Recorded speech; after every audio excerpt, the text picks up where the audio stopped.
Kamusta pong muli mga katambay? Ito na naman po ang inyong katambay, si Kamanong po, para po magkomento po sa inyong muli. Dito po sa Tambayang Makabayan, komento po na inyong lingkod. Samahan niyo po ako mga katambay, umpisa na po natin. Ang kukomentuhan po natin mga katambay ay talagang ito po ay hindi nila tinatantanan. Siyempre po, ang pamilya Duterte, lalong-lalo na ang ating Vice President Sara Duterte.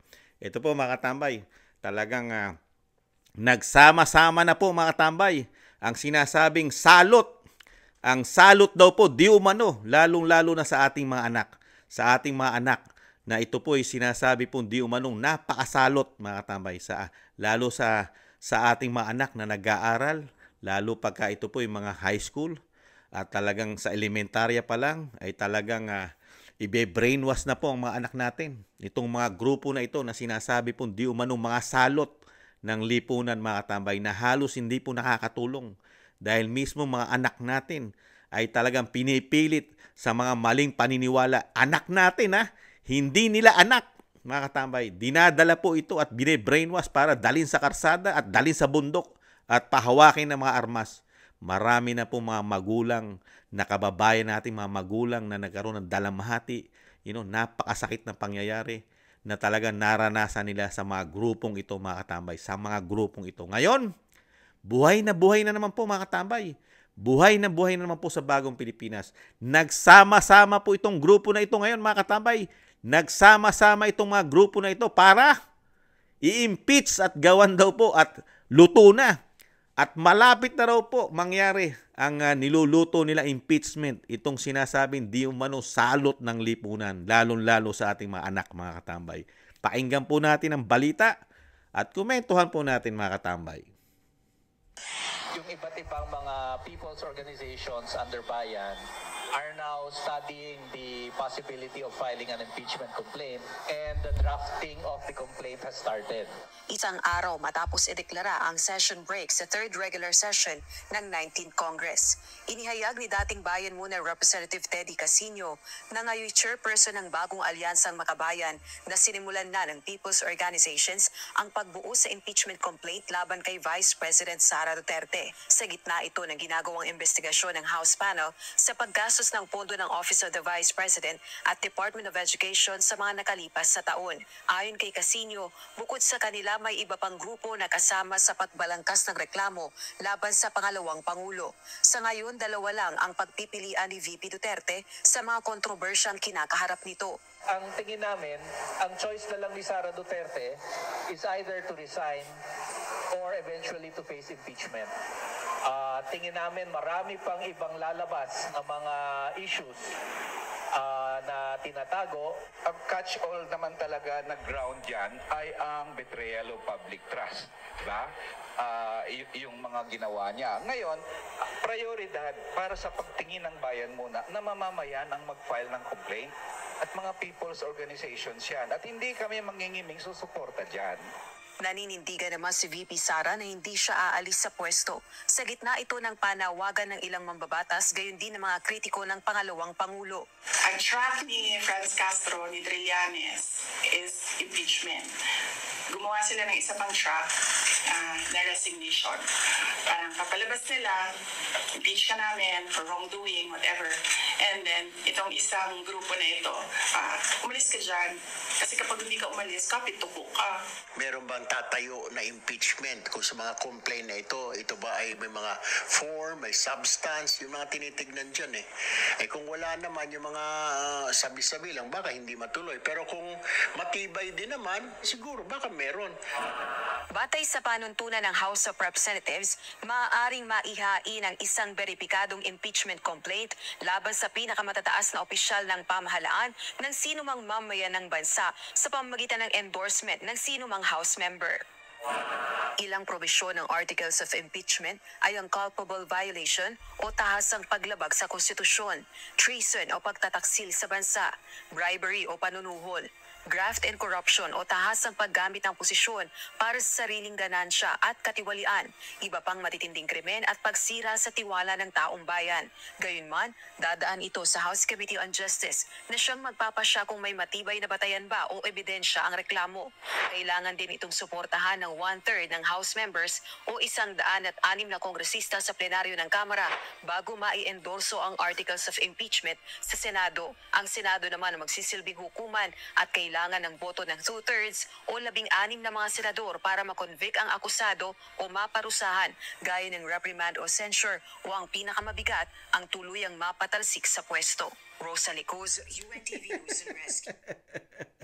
Mahigit 32 million ang voters, mga Pilipinong bumoto. Ikumpara mo rito sa mga nagpupumilit na impeach at ang tiwala ng mga Pilipino sa Vice President ay mas malaki pa ang tiwala ng Vice President ng mga Pilipino sa Vice President kaysa sa Presidente. Sa lahat nga po ng rating ang nalumalabas, kahit dinadaya na po ang rating ng Vice President, siya pa rin po ang nangunguna sa lahat, mga tamay. Ang trust and approval po rating ng Vice President. Tapos sasabihin nyo, nawawala na ang tiwala ng mga Pilipino. Mas tiwala nga ang mga Pilipino sa Vice President kaysa sa inyo, sa Kongreso at sa Senado. Tapos kayo lang mag-i-impeach na 300 lang kayo mahigit dyan at 24 na senador, mga tamay. Kung yan po gagawin nila, baka mas una po silang ma-abolish, mga tambay. Pagka ginawa po nila yung ang mga Pilipino mas nagugustuhan ng Vice President sa lahat ng mga politiko sa ating bansa, sa pinakamatataas. Siya lang ang pinakakatiwalaan ngayon ng Pilipino, ang Vice President. Tapos pilit yung i-impeach na wala naman kayong mapatunayang ground para ma-impeach. Tapos nagbabalik pa itong mga ito at nagbuo pa ng alyasa, mga tambay, itong grupo po ng talagang sinasabi na di umanong salot ng lipunan lalo sa ating bansa, mga tambay, at lalo sa ating mga anak na wala naman po itong napatunayan maliban sa magkaproblema po ang ating mga anak. Itong mga grupo po na sumusuporta at mismo na po yata ito mga terorista na po yata, mga katambay, ang mga grupo di umano nito, mga katambay. At ito po nagbabalik na naman po, buhay na naman si Teddy Casino at si Nery Colmenares, I think. At hindi nalalayo po ito doon sa artistang si Angel Locsin, mga katambay, si Nery. At ito po kagrupo po ito nila Franz Castro, ang convicted po ng child abuse, si Brosas at si Raul Manuel, mga katambay, na Makabayang Black. Kasama po ito. At ito po, mga katambay, talagang ipinupus po nila. Talagang napakarami raw pong nakikitang anomalya na talagang may impeach ang ating Vice President. At marami pa raw susunod at marami pa. Siyempre, nandiyan yung grupo nila Trillanes. Ni dating Senadora Laila de Lima, di umano. Maraming grupo yan At hindi pa nagpaparamdam ang isang Risa Hontiveros, mga tambay. Hindi pa nagpaparamdam, di umano. Di ba?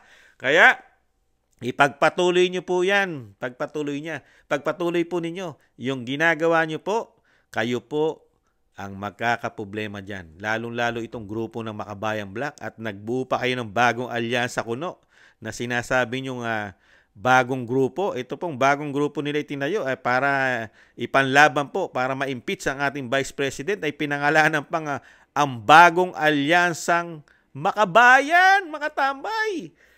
Ito po ba ang tunay na makabayan? Itong grupo na ito na talagang hindi natin malaman kung talagang ito'y kalaban ng gobyerno. Ito po kasi marami nang napatunayan po ang nangyari po sa ating mga anak. At marami pong magulang na talagang nagdadalamhati sa nangyari po sa kanilang mga anak. Na pinag-aaral po sa mga eskwelahan, pinag-aaral po sa mga university. Tapos magugulat ka na lang, wala na ang anak mo sa university. Nasa karsada na at nasa bundok. Nagiging sobra na, hindi lang aktivista, mga tambay. Lumalaban na po sa gobyerno. Marami na po nagpatunay niyan. Lalong-lalo na po ang pamilya Duterte, ang dating Pangulong Duterte at ang Vice President Sara Duterte. Kaya nga po hindi nila magugustuhan na makabalik sa Malacanang ang mga Duterte kasi mawawala na po sila. at magiging mapayapa na po ang ating bansa pag nawala po itong grupo na ito, mga katambay, na tayo na lang halos sa Asia at tayo na lang halos sa Asia ang merong ganito na talagang Pilipino, kapwa sa Pilipino, mga katambay, ay nagkakaroon po talaga ng problema, lalo ito pong grupo na ito, lalo po yung namumundok. Talagang pumapatay po ito, namemerwisyo po ito sa kapwa Pilipino. Di ba? At wala po itong napatunayan. Wala pong napatunayan ito sa bansang Pilipinas, itong grupo na ito. Wala. Kahit itong Makabayan Black, wala tayong nakikitang programa nito. Real talk. Real talk. Wala tayong nakikita ni isang karsada na napagawa yata ito, mga katambay. Itama nyo si Kamanong. Kung itong mga Makabayan Black, meron po ba itong napagawa? Kahit karsada man lang sa kanilang mga pondo, sa kanilang mga budget, nakapagpagawa po ba ito ng sinasabi isang damukal na eskwelahan, isang damukal na pamilihan ng bayan, at o kaya ospital man lang? Mga katambay, anong proyekto ang nagawa nito? Lalo itong grupo ng alyansa ng Makabayan Black, mga katambay. At bagong alyansa po na binuo nila na sinasabing ang bagong alyansa ang Makabayan, mga katambay. Ibang klase. Vice President. Yung huli ito, nung nakaraang hearing lang, naglabas pa kayo ng dating USEC ng DepEd na pinalalabas yung talagang napakalaki na anomalya ng Vice President at nanunuhol pa, bribery pa ang gusto nyo mangyaring kaso. Pero sa kabila nun, ang talaga palang merong matinding problema ay si Mercado, si Gloria Mercado, mga katambay. Siya pala ang merong matinding problema na harapin dahil dun sa sinasabi ni Vice President. 16 million dokumentado, ginamit mo. Ginamit mo ang pangalan ng Vice President nung panahon siya ay DepEd Secretary na wala niyang hindi niya aprobado dahil sa pera, mga tambay, dahil sa pera. Ngayon, yan ba sinasabi niyo isang ground para impeachment? At yung sinasabi niyo na hirap kayong kunin o patunayan ang confidential fund. Ang COA mismo, hirap na hirap din na baluktutin ang tama na ginawa ng Vice President. Hirap na hirap, mga katambay. At wala pong mapatunayan. Dinala pa nila sa Supreme Court. Mas maraming napapatunayan sa inyo, sa inyong grupo na Makabayan Black at bagong alyansa nyo. Mas marami pong napapatunayan sa inyong taong bayan, lalong-lalo na rin sa convicted ng child abuse, Franz Castro. At napakarami pong napatunayan na, pati ang dating Pangulong Duterte at ang Vice President Sara Duterte, na ang ginagawa nyo ay hindi maganda para sa bayan at hindi maganda para sa mga Pilipino, lalo sa mga magulang na katulad ni Kamanong, na delikado ang anak namin, lalo kung pag-aaralin nyo sa mga state university. Delikado ang mga anak natin sa mga grupo na ito, mga tambay. Walang magiging kinabukasan ng mga anak natin dito. Pag nakuha po nitong mga grupo na ito, di umano, mga katambay, kawawang-kawawa mga anak natin. Hanggang nahandyan yung mga grupo na yan, hindi mawawala ang takot natin sa mga anak natin. Na baka isang araw, kasama na nila, mga katambay, kasama na nila. Yan ang ginagawang trabaho sa atin ito, mga tambay, na yung mga anak natin ay perwisyuhin. Perwisyuhin. Ilagay sa panganib, ilagay sa hukay, mga katambay. Samantalang sila ay buhay na buhay. Di ba? Buhay na buhay. At nagkakamal yata ng isang damukal din mga pera ito, mga ito. Dahil nagtatrabaho po ito. At nakapagtrabaho na po yung iba rito sa Kamara. Napugad po daw, pugad ng korupsyon, di umano ang Kamara. At ang Senado, pugad ng korupsyon. Na mga extraordinary di umano, mga katambay, na doon din mismo sila galing at yung iba ay nahandong pa, mga katambay. Kaya mag-isip-isip po tayo, mga katambay. Pag ibinalik na naman natin ito, yung iba po nagpaparamdam na naman, nawala na po yan, si Nery at si Casino, si Teddy Casino, wala na po yan sa Kamara, sa Kongreso. Ngayon, mga katambay, sa bagong Pilipinas, Spoiled na spoiled po ito, mga katambay. Itong grupo na ito, spoiled na spoiled. Nakapagtataka, no? Yung mga talagang panatiko ng makakaliwang grupo at hindi natin malaman, di umano, kung ito'y talagang miyembro na nila. At meron naman nagpapatunay kasi pati si Joma Sison, yung namatay po, si Joma, ay talagang sinabi niya po sa mga pahayag niya, di umano na ito po yung mga miyembro, itong mga party list na ito. Di po ba? Ano makikita natin dito sa mga taon ito? Unang-una, alam naman natin, ang mga komunista ay hindi naniniwala sa Diyos yan, mga katambay. Walang ginodiyos yan. Di po ba? Kaya napakabigat pong sumama riyan. Napakabigat pong sumama sa mga makakaliwang grupo, mga katambay. Kapahamakan. Kapahamakan lang ang aabuti natin dyan. Hindi tayo kaya i-brainwash yan eh. Ang kaya lang nila i-brainwash ang mga anak natin kasi bubut na bubut pa ang isipan. Walang kaalam-alam sa sistema ng nangyayari sa ating bansa. Kaya, ang kanilang bine-brainwash, puro kabataan, yun lang ang kaya nilang lukuhin, mga katambay. Pero tayo, maluluko ba nila si Kamanong? At kayo, mga katambay, kayong mga Pilipino, lalo yung mga OFW, maluluko ba kayo ng Makabayan Black? At itong bagong alyansa ng Makabayan, maluluko ba kayo nito? Para paniwalaan po natin sila.